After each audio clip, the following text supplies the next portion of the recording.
ఒకడు బతకొద్దు, ఇది కమ్మ రాజ్యంగా మలుచుకునే క్రూర కుట్రలో భాగంగా ఏ బీసీ ఎస్సీ ఎస్టీ వాడు కమ్మోళ్ళ ముందు బతకొద్దు అని కమ్మ క్రూరత్వానికి సంబంధించిన జేసీబీలు వచ్చి కమ్మ క్రూరులు మన మీద దాడి చేసిన సంఘటన అమ్మా ఇది కమ్మోళ్ళ పంచాయతీ.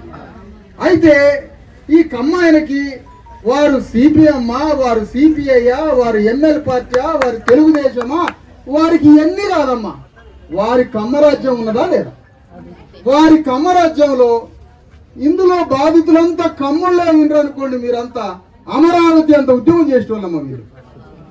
మీరు కానీ కమ్మోళ్ళు అయితే ఢిల్లీ దాకా పోయేటోడు, ఢిల్లీ దాకా పోయి మా కమ్మోరిళ్ళ మీద జేసీబీ వస్తుందా అని అమరావతి అంత ఉద్యమం చేసి చంద్రబాబు నాయుడు కూడా వచ్చేటోడు, పక్కన ఉన్నాడు పాపం, వాడు కూడా వచ్చి మా కమ్మోరికి అన్యాయం చేస్తారని కమ్మోరు మొత్తం యుద్ధం చేసేటోడు.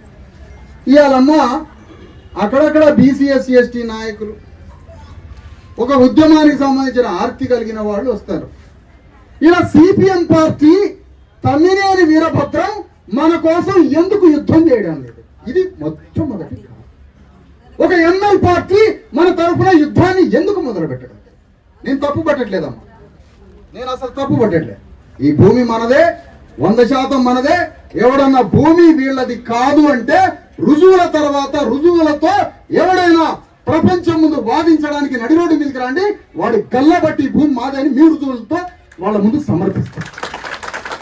ఎవడొస్తాడో రండి, అమ్మా ఆదిపట్లలో భూమి ఉంది, ఇలాంటి భూమి ఆదిపట్లలో ఉంది, ఇలాంటి భూమి నల్గొండ జిల్లాలో ఉంది, ఇలాంటి భూమి హైదరాబాద్ చుట్టుపక్కల ఉంది. అట్లా ఇలాంటి భూమిలో ఎవరైనా నివసిస్తుంటే, పేదలు వాళ్ళు బతుకుతుంటే, వాళ్ళు ఇళ్లు కట్టుకొని వాళ్ళు జీవిస్తుంటే, అలాంటి జీవించే వాడి మీద ఎలాంటి చర్య తీసుకోవద్దు, వాళ్ళని అక్కడి నుంచి ఖాళీ చేయించొద్దు, వాళ్ళు చక్కగా ఆ భూమిలోనే ఉండాలని కోర్టు ఆదేశాలు ఉన్నాయమ్మా మీ తరఫున. మిమ్మల్ని ఆ భూమి నుంచి ఎల్లగొట్టాలి అని ఎక్కడ కోర్టు నుంచి ఆదేశాలు లేవమ్మా. ఇది మొత్తం ఖమ్మం జిల్లాలో మాత్రమే జరుగుతుంది. అనేక జిల్లాల్లో ఈ భూదాన భూముల్లో కొన్ని వందల వేల మంది ఇళ్లు కట్టుకొని నివసిస్తున్నా ఏ జిల్లాలో లేనిది ఖమ్మం జిల్లాలో కమ్మ క్రూరత్వం కింద నలిగిపోవడానికే ఈ కమ్మలో ఉన్నటువంటి రాజకీయ ఆధిపత్య క్రూరమైన శక్తులు, మరికొంతమంది కమ్మ ల్యాండ్ బ్రోకర్లు అందరూ కలిసి 100 కోట్ల భూమిని వాళ్ళ చేతిలోకి తీసుకోవాలని.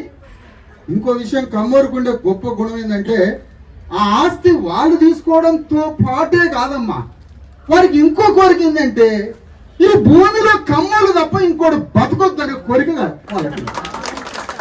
వాళ్ళ స్వభావం ఏంటంటే ఆ భూమి వాళ్ళు గుంజుకోవడం కాదు కావాల్సింది, అది ఎట్లాగో గుంజుకుంటారు, కానీ ఇంకొకడు ఎట్లా బతుకుతాడు? కమ్మోళ్ళు కాకుండా, కమ్మ కాకుండా ఇంకోటి ఎట్లా బతుకుతాడు? అంత పెద్ద విలువైన భూమి, ఎంత పెద్ద విలువ, రేపు బంజారా హిల్స్ లాంటి తయారయ్యే అంత గొప్ప భూమిలో ఇలాంటి బీసీఎస్సీ ఎస్టీలు పేదలు ఈ లేబర్ ఎట్లా ఉంటాడు? అక్కడ ఒక భారీ ఎత్తున బంజారా హిల్స్ హైదరాబాద్ లాగా ప్రాంతం వర్ధిల్లబోయే ప్రాంతంలో ఈ భూవక లేనోడు, తిండికి లేనోడు, ఈ బీసీఎస్సీ ఎస్టీలు అంత బంజారా హిల్స్ లాంటి భూమిలో విల్లట్ల బతకాలా? బతకకూడదు.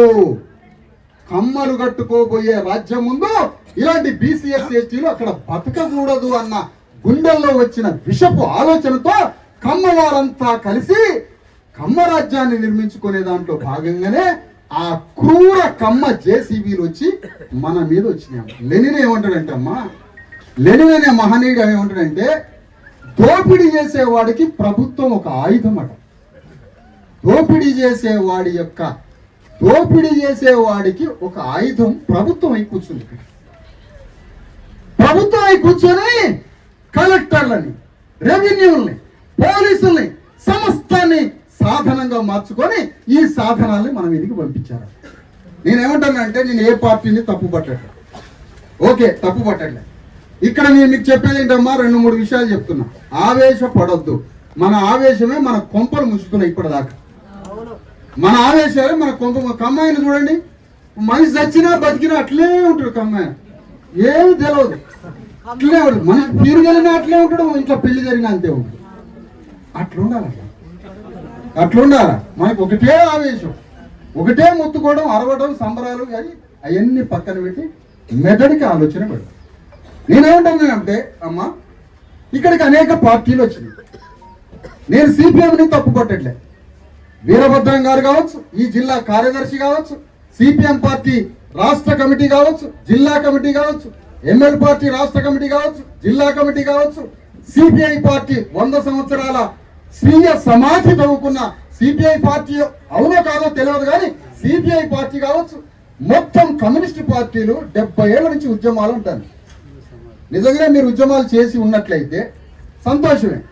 ఈ మొత్తం రాజకీయ పార్టీలు, ఇక్కడికి వచ్చిన బీజేపీ పార్టీ, ఇక్కడికి వచ్చిన బీఆర్ఎస్ పార్టీ, కేటీఆర్ వచ్చిందమ్మా, కేటీఆర్ పార్టీ, ఇక్కడికి వచ్చిన కవిత గారి జాగృతి వేదిక, వీళ్ళందరికీ మనం చెప్పేది ఏంటంటే అమ్మా, ఇగో ఖమ్మం జిల్లాలో ఉన్నటువంటి ఖమ్మం పట్టణంలో ఉన్న వెలుగుమట్ల భూ బాధితులు ఎవరైతే ఉన్నారో భూ బాధితులకి అండగా నిలబడి ఈ సమస్య పరిష్కారం అయ్యేంత వరకు మనతో కేటీఆర్ ఉద్యమం చేయాలి, కేసీఆర్ ఉద్యమం చేయాలి, సిపిఎం పార్టీ చేయాలి, సిపిఐ చేయాలి, ఎల్ఎల్ పార్టీ చేయాలి, బీజేపీ చేయాలి, సమస్త బీసీఎస్సీ ఎస్టీ సంఘాలు ఈ సమస్య పరిష్కారంతో అయ్యే వరకు ఒక కమిటీ వేసుకొని ఆ కమిటీ మొత్తం నాయకత్వం మన ఇళ్లలోకి మనం పోయి మన ఇళ్లని కూలగొట్టిన ఇళ్లని రీకన్స్ట్రక్ట్ చేసి దానికి నష్టపరిహారం చెల్లించి మనకి గౌరవంగా మనల్ని ఆ భూమిలో ఇళ్లు కట్టి ఆ ఇళ్లలోకి తోలేంత వరకు మొత్తం రాజకీయ పార్టీలతోటి కమిటీ వేసి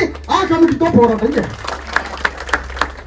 నువ్వు ఇట్లా పోయి అట్టొచ్చింది దానికి దేనికి వచ్చినా నీ పార్టీకి నీ సంఘానికి సొమ్ము చేసుకోవడానికి వచ్చినావు అని అడుగుతాం మేము. నువ్వు వచ్చినావు, నీ కొంప కూర కొడితే నీ ఇంట్లోనే ఉంటావు పోకుండా. నీ కొంప లాంటిదే ఈ ఇళ్ళు కూడా. ఈ ఇళ్ళను కూర కొడితే నువ్వు విజిటింగ్ ఎట్లా కార్యాచరణ ఏంటి? నేను టీఆర్ఎస్ పార్టీని ఒకటే అడుగుతున్నా. ఇక్కడ నమస్తే తెలంగాణ టీ న్యూస్ మిత్రులు ఉన్నారు, నేను ఎవరిని దూషించట్లేదయ్యా. నాకు నమ్మకం ఉంది కేటీఆర్ మీద, నాకు నమ్మకం ఉంది టీఆర్ఎస్ మీద. సమస్త ఇళ్లని, కూల్చిన ఇళ్లని మళ్ళీ పునర్నిర్మాణం చేసి గౌరవంగా ఇళ్లలో మా వాళ్ళని తోలేంత వరకు కేటీఆర్ మాతో యుద్ధం చేస్తాడని నమ్ముతున్నాను. నేను ఈరోజు నమ్ముతున్నామా? నేను తమిళేని వీరభద్రం గారిని, ఇక్కడ ఖమ్మం జిల్లా సిపిఎం పార్టీని సంపూర్ణంగా నమ్ముతున్నా. మాతో కలిసి యుద్ధం చేయడానికి ఆ ఇళ్ల నిర్మాణం అయ్యేంత వరకు సిపిఎం పార్టీ మాతో ఉంటుందని నేను నమ్ముతున్నా.